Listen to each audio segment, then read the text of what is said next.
ದೇಶದಲ್ಲಿ ಮಹಿಳೆಯರನ್ನು ಎರಡನೇ ದರ್ಜೆಯ ನಾಗರಿಕರನ್ನಾಗಿ ನೋಡುವುದು ನಿಲ್ಲಬೇಕು. ಹೆಣ್ಣು ಗಂಡಸಿನ ಭೋಗದ ವಸ್ತುವಲ್ಲ.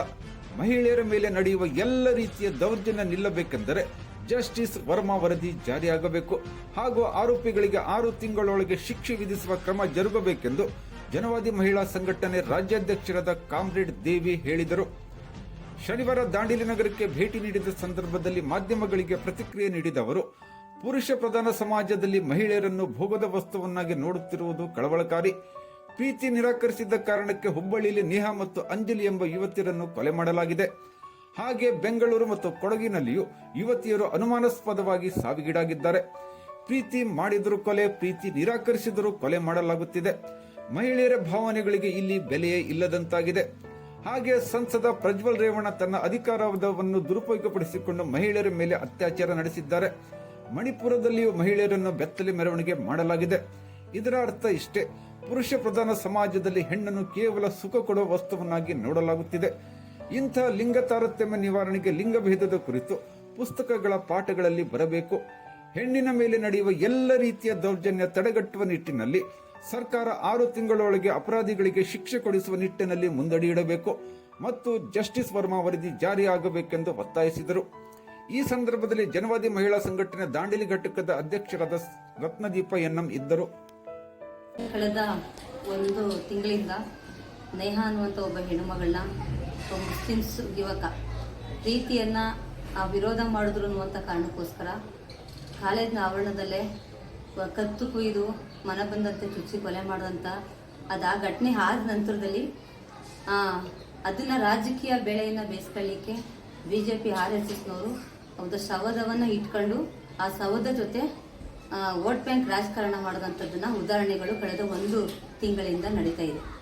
ಅದಾದ ನಂತರದಲ್ಲಿ ಅದೇ ಹುಬ್ಬಳ್ಳಿಯಲ್ಲಿ ಅಂಜಲಿ ಅಂತ ಒಬ್ಬ ಹೆಣ್ಣುಮಗಳ ಪ್ರೀತಿಯ ನಿರಾಕರಿಸ್ತಾ ಅನ್ನುವಂಥ ಕಾರಣಕ್ಕೋಸ್ಕರ 21 ವರ್ಷದ ಯುವಕ ಮನೆಗೆ ನುಗ್ಗಿ ಕೊಲೆ ಮಾಡಿ ಕತ್ತನ್ನು ಕುಯ್ದಿರ್ತಕ್ಕಂಥದ್ದು ಮತ್ತು ಉಡುಪಿಯಲ್ಲ ಮತ್ತು ಕೊಡಗಿನಲ್ಲೂ ಅದೇ ರೀತಿಯಾದಂಥ ಘಟನೆಯಾಗಿದೆ. ನಿನ್ನೆ ಬೆಂಗಳೂರಿನಲ್ಲಿ ಓದ್ತಾ ಇರ್ತಕ್ಕಂಥ ಒಬ್ಬ ಹೆಣ್ಣುಮಗಳನ್ನ ಕತ್ತು ಕೊಯ್ದು ಅನುಮಾನಾಸ್ಪದವಾಗಿ ಕೊಲೆಯಾಗಿರ್ತಕ್ಕಂಥ ಘಟನೆಗಳು ನಡೀತಾನೆ ಇದೆ.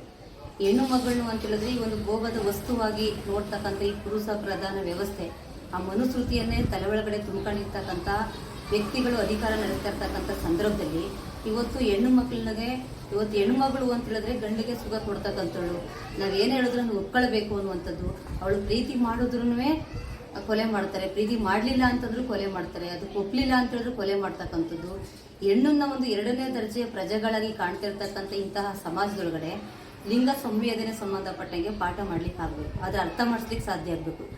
ಏನು ಅಂತಂದರೆ ಒಂದು ಪಠ್ಯ ಪುಸ್ತಕಗಳಲ್ಲಿ ಲಿಂಗ ತಾರತಮ್ಯದ ಬಗ್ಗೆ ಮತ್ತು ಗಂಡು ಹೆಣ್ಣು ಅನ್ನುವಂಥ ತಾರತಮ್ಯದ ಬಗ್ಗೆ ಅದನ್ನು ಪಾಠಗಳಲ್ಲಿ ಬರಬೇಕು ಅಂತ ಸಾಕಷ್ಟು ಬಾರಿ ನಾವು ಮಹಿಳಾ ಸಂಘಟನೆ ಒತ್ತಾಯ ಮಾಡ್ತಾ ಇದ್ದೀವಿ. ಮತ್ತು ವರ್ಮಾ ಸಮಿತಿ ಶಿಫಾರಸು ಜಾರಿಯಾಗಬೇಕು.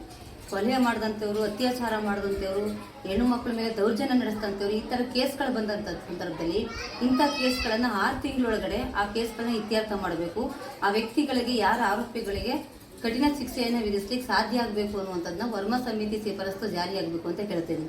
ಆದರೆ ಇತ್ತೀಚಿನ ದಿನಗಳು ನಾವು ಮೊನ್ನೆನೂ ಒಂದು ರಾಜ್ಯ ಮಟ್ಟದ ಒಂದು ಕಾರ್ಯಕ್ರಮವನ್ನು ನಡೆದಂಥ ಸಂದರ್ಭದಲ್ಲಿ ನ್ಯಾಯವಾದಿಗಳನ್ನು ಅವರೆಲ್ಲ ಕರೆಸಿ ಒಂದು ಕಾರ್ಯಕ್ರಮಗಳನ್ನು ರೂಪಿಸ್ತಾ ಎಲ್ಲರ ಅಭಿಪ್ರಾಯ, ಒಮ್ಮತದ ಅಭಿಪ್ರಾಯ ಏನಪ್ಪ ಅಂತಂದರೆ ಇಂತಹ ಘಟನೆಗಳಿಗೆ ಮುಂಚಿತವಾಗಿ ನಮ್ಮ ಸರ್ಕಾರ ಇದನ್ನ ಒಂಥರ ಸರ್ಕಾರಗಳೇನು ಮಾಡ್ತಾ ಇದ್ದಾರೆ ಅಂತ ಹೇಳಿದ್ರೆ ಇದು ಸಹಜ ರೀತಿಯಲ್ಲಿ ಅನ್ನುವಂಥ ಮಾತುಗಳನ್ನ ಆಡ್ತಾ ಇದ್ದಾರೆ. ಆದರೆ ಹೆಣ್ಣು ಮಕ್ಕಳನ್ನ ಕೊಲೆ ಮಾಡ್ತಕ್ಕಂಥದ್ದು, ಅತ್ಯಾಚಾರ ಮಾಡ್ತಕ್ಕಂಥದ್ದು, ಹೆಣ್ಣು ಮಕ್ಕಳನ್ನ ನಿಂದಿಸ್ತಕ್ಕಂಥದ್ದು, ಲೈಂಗಿಕಕ್ಕೆ ದೌರ್ಜನ್ಯಗಳನ್ನು ನಡೆಸ್ತಕ್ಕಂಥದ್ದು, ಇದನ್ನು ಹೆಣ್ಣು ಮಕ್ಕಳ ಮೇಲೆ ನಡೀತಾ ಇರ್ತಕ್ಕಂಥ ಶೋಷಣೆಗಳನ್ನ ನಿಲ್ಲಬೇಕು ಅಂತೇಳಿ ಹಲವಾರು ವರ್ಷಗಳಿಂದ ಸ್ವತಂತ್ರ ಪೂರ್ವದಿಂದಲೇ ಹೋರಾಟಗಳನ್ನು ಮಾಡ್ಕೊಂಡು ಬಂದಂಥದ್ದು ಜನವಾದಿ ಮಹಿಳಾ ಸಂಘಟನೆ. ಮತ್ತು ಆ ಥರದ ಪ್ರಜ್ವಲ್ ರೇವಣ್ಣನ ಕಥೆನೂ ತಗೊಂಡ್ರೆ ಆ ಹೆಣ್ಣು ಮಕ್ಕಳ ಅಧಿಕಾರದ ದಾಹಕ್ಕೆ ಮತ್ತು ಅಧಿಕಾರವನ್ನು ದುರುಪಯೋಗವನ್ನು ಪಡಿಸ್ಕೊಂಡು ಹೆಣ್ಣು ಮಕ್ಕಳಿಗೆ ವರ್ಗಾವಣೆ ಹೆಸರಿನಲ್ಲಿ, ಹೆಣ್ಣು ಮಕ್ಕಳಿಗೆ ಹಾಸ್ಟೆಲ್ನಲ್ಲಿ ಜಾಗ ಕೊಡಿಸ್ತೀವಿ ಅಂತ ಹೇಳುವಂಥ ಹೆಸರಿನಲ್ಲಿ, ಎಜುಕೇಷನ್ ಕೊಡಿಸ್ತೀವಿ ಅನ್ನುವಂಥ ಹೆಸರಿನಲ್ಲಿ, ಮತ್ತು ಬಿಲ್ಗಳಿಗೆ ಸೈನ್ ಹಾಕೊಡ್ತೀವಿ ಅನ್ನುವಂಥ ಹೆಸರಿನಲ್ಲಿ ಹೆಣ್ಣು ಮಕ್ಕಳನ್ನ ಒಬ್ಬ MP ದುರುಪಯೋಗ ಮಾಡ್ಕೊಂಡಿದ್ದಾನೆ. ಏನು ಬೇಲಿನೇ ಎದ್ದು ಒಲೆ ಮೇಯುವಂಥ ರೀತಿಯಲ್ಲಿ ಇವತ್ತು ಹೆಣ್ಣು ಮಕ್ಕಳನ್ನ ನೋಡ್ತಕ್ಕಂಥದ್ದು ಏನಪ್ಪ ಅಂದರೆ ಅವಳು ಗಂಡಕ್ಕೆ ಸುಖ ಕೊಡ್ತಕ್ಕಂಥದ್ದು, ಅದಕ್ಕೇನೆ ಅವಳ ಜೀವಕ್ಕೆ ಬೆಲೆ ಇಲ್ಲ, ಅವಳು ಮಾತಾಡ್ತಕ್ಕಂಥ ಅವಳಿಗೆ ಯಾವುದೇ ರೀತಿಯಾದಂಥ ಬೆಲೆಗಳೇ ಇಲ್ದಿರ್ತಕ್ಕಂಥ ರೀತಿಯಲ್ಲಿ ಇವತ್ತು ಈ ಸಮಾಜದೊಳಗಡೆ ನಡೀತಾ ಇರ್ತಕ್ಕಂಥದ್ದು. ಆಳುವಂಥ ಸರ್ಕಾರ ಮತ್ತು ಕಾನೂನನ್ನ ಕಟ್ಟುನಿಟ್ಟಾಗಿ ಅದನ್ನು ಪಾಲಿಸ್ಲಿಕ್ಕೆ ಸಾಧ್ಯ ಆಗಬೇಕು. ಮತ್ತೆ ವರ್ಮಾ ಸಮಿತಿ ಶಿಫಾರಸು ಜಾರಿಯಾಗಬೇಕು. ಇಂಥ ಕೇಸ್ಗಳನ್ನ ಬಂದಂತ ತಕ್ಷಣದೇ ಆರೋಪಿಗಳನ್ನ ಹಿಡಿದು ಸಾಕ್ಷಿ ಆಧಾರಗಳನ್ನ ಒದಗಿಸಿ 6 ತಿಂಗಳೊಳಗಡೆ ಅವ್ರನ್ನ ಶಿಕ್ಷೆ ಕೊಡ್ಸೋಕೆ ಸಾಧ್ಯ ಆದ್ರೆ, ಶಿಕ್ಷೆ ಕೊಡೋಕ್ ಮುಂಚಿತವಾಗಿ ಇಂಥ ಆರೋಪ ಬಂದಾಗ ಮಾಧ್ಯಮಗಳ ಮುಖಾಂತರ ದೊಡ್ಡ ಮಟ್ಟದ ಸುದ್ದಿ ಮಾಡ್ತಾರೆ. ಆದ್ರೆ ಶಿಕ್ಷೆ ಆದಂತದನ್ನ ಸುದ್ದಿನೇ ಆಗಲ್ಲ. ಇಂತಹ ಸಂದರ್ಭ ಏನಾಗ್ತಾ ಇದೆ ಅಂತಂದ್ರೆ, ನಾವೇನೇ ಮಾಡಿದ್ರು, MP ಮಾಡಿದ್ರು ನಡೀತದೆ, MLAಗಳು ಮಾಡಿದ್ರು ನಡೀತದೆ. ಬ್ರಿಜ್ಭೂಷಣ್ ಸಿಂಗ್ ಹೆಣ್ಣು ಮಗಳ ಮೇಲೆ, ಕುಸ್ತಿಪಟುಗಳ ಹೆಣ್ಣು ಮಕ್ಕಳ ಮೇಲೆ ಅತ್ಯಾಚಾರ ಮಾಡಿ ರಾಜಾರೋಷವಾಗಿ ತಿರುಗ್ತಾ ಇದ್ದಾರೆ. ಅದು ಸಂಬಂಧಪಟ್ಟಾಗ ಕೇಂದ್ರದ ಗೃಹ ಸಚಿವರು ಅವನ್ನ ಸಮರ್ಥನೆ ಮಾಡ್ಕೊಳ್ತಾ ಇದ್ದಾರೆ. ಮತ್ತೆ ಅದೇ ಮಣಿಪುರದಲ್ಲಿ ನಡೆದಂತ ಹೆಣ್ಣು ಮಕ್ಕಳು, ಮಣಿಪುರದಲ್ಲಿ ಬೆತ್ತಲೆ ಸಾಮೂಹಿಕ ಅತ್ಯಾಚಾರ ಮಾಡಿ ಬೆತ್ತಲೆ ಮೆರವಣಿಗೆ ಮಾಡುವಂತ ಉದಾಹರಣೆಗಳಿದೆ. ಇಂತಹ ಒಂದು ಪುರುಷ ಪ್ರಧಾನ ವ್ಯವಸ್ಥೆ ಒಳಗಡೆ ಹೆಣ್ಣನ್ನ 2ನೇ ದರ್ಜೆ ಪ್ರಜೆಗಳಾಗಿ ನೋಡ್ತಕ್ಕಂಥದ್ದನ್ನ ನಿಲ್ಲಿಸಬೇಕು.